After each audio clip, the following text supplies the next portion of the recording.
프랑스가 인정한 세계적인 조각가라며 유명세를 얻었던 남성이 알고 보니 전과 육범의 사기꾼이었고 이력도 모두 거짓말이었습니다. 천주교 성지나 성당에도 이 남성의 작품이 여러 설치됐는데 영화 같은 이 사기극, 밀착 카메라 이가혁 기자가 취재했습니다. 경북 청도군의 한 유원지, 신라시대 화랑 같은 옛 조상 모습을 재현한 대리석 조각상 19점이 설치돼 있습니다. 청도군은 다른 곳에 설치된 한 점까지 총 20점을 세계적인 작가라고 알려진 최바오로라는 사람에게 2억 9,700만 원을 주고 2년 전 설치했습니다. 아, 여기 보니까 최파오로라고 돼 있네. 여기도 폴체 여기 있고. 그런데 공원 한켠에 보면 이렇게 접근 금지 팻말을 달고 안전 울타리가 쳐져 있습니다. 원래는 여기 보이는 이 하얀색 조각상들이 이 받침 돌 위에 얹어져 있어야 하는데 부실 공사 때문인지 기울어짐 현상 등이 있어서 이렇게 땅 위에 내려놓고 접근을 통제하고 있는 겁니다. 접근 통제가 붙은 조각상은 더 보이고 들고 있던 검이 부러진 조각상도 있습니다. 작가 최 씨의 이력을 검색해봤습니다. 일본 나가사키 피폭 위령탑 조성, 파리 7대학 교수, 파리 아트저널 선정 21세기를 이끌어가는 예술인 등 화려한 경력이 담긴 기사가 지금도 나옵니다. 그런데 대구지법이 최근 이런 최 씨 이력이 모두 거짓이라고 판단하고 사기죄로 징역 2년 6월에 집행유예 4년을 선고했습니다. 법원은 담당 공무원에게 경력을 허위로 알리는 등 범행수법이 대담하다고 밝혔습니다. 이런 최 씨에게 속은 청도군은 심의 절차도 지키지 않고 조각상 구매를 결정했고 최 씨는 조각상을 중국 공장에서 들여온 걸로 드러났습니다. 폴체라는 서명이 새겨진 조각상 바로 이곳에도 있습니다. 청도군의 유명 관광지인 레일바이크 공원인데요. 이곳에는 총 8개의 하얀색 대리석 천사상이 있습니다.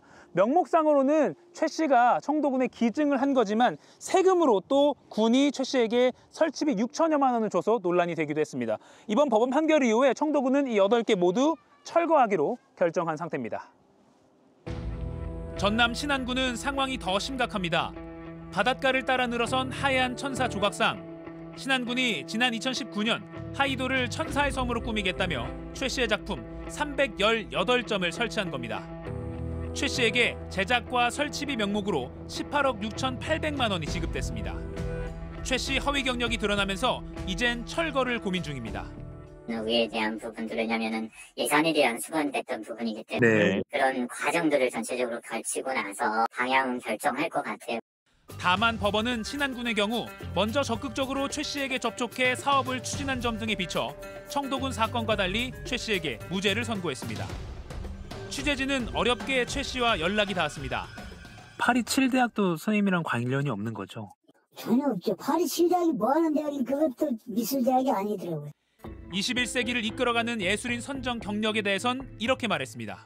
파리 아트저널이라는 잡지사 이름 한국 잡지사인데 폐간됐어. 돈을 한 그때 한 10만 원씩 주면 그냥 광고식으로 다 써줬어요. 내 정가다 주시려고 말할 용기가 없어서 그게 지금 죄가 된 거예요. 다만 작품 자체에 대해선 자신이 직접 스케치하고 중국에서 작업자들을 지휘하며 제작한 것이라고 주장했습니다. 불똥은 천주교계에도 튀었습니다. 전국 여러 성지와 성당에 최 씨 작품이 있는 걸로 알려졌기 때문입니다. 2014년 프란치스코 교황이 방문했던 충남 당진 솔매 성지에도 최 씨의 작품이 있습니다. 관광객에게도 그런 사실이 있다고 하면은 오점이 될 것 같아요. 바로 잡아야 되리라고 생각합니다. 네, 서울 시내 한 성당입니다. 이 안에도 2017년에 최 씨가 설치한 것으로 알려진 작품 14개가 있는데 이를 어떻게 처리할지 서울대교구 차원에서 논의 중이라고 합니다. 한 천주교계 관계자는 시설물 설치의 경우 하느님에게 바친다는 뜻의 축성을 거치기 때문에 철거 결정도 쉽지 않다며 논의에 시간이 꽤 걸릴 것이라고 설명했습니다. 이력을 속인 사기꾼 최 씨의 책임이 가장 크겠지만 검증 없이 보도를 그냥 낸 일부 매체 그리고 수억 원의 세금을 쓰면서도 심의 절차 제대로 거치지 않은 지자체의 책임도 피할 수 없어 보입니다. 실태 조사에 나선 천주교 쪽의 논의 결과도 주목됩니다. 밀착 카메라 이가혁입니다. JTBC 뉴스를 시청해주신 여러분 고맙습니다. 저희는 저녁 6시 30분 뉴스룸에서 뵙겠습니다.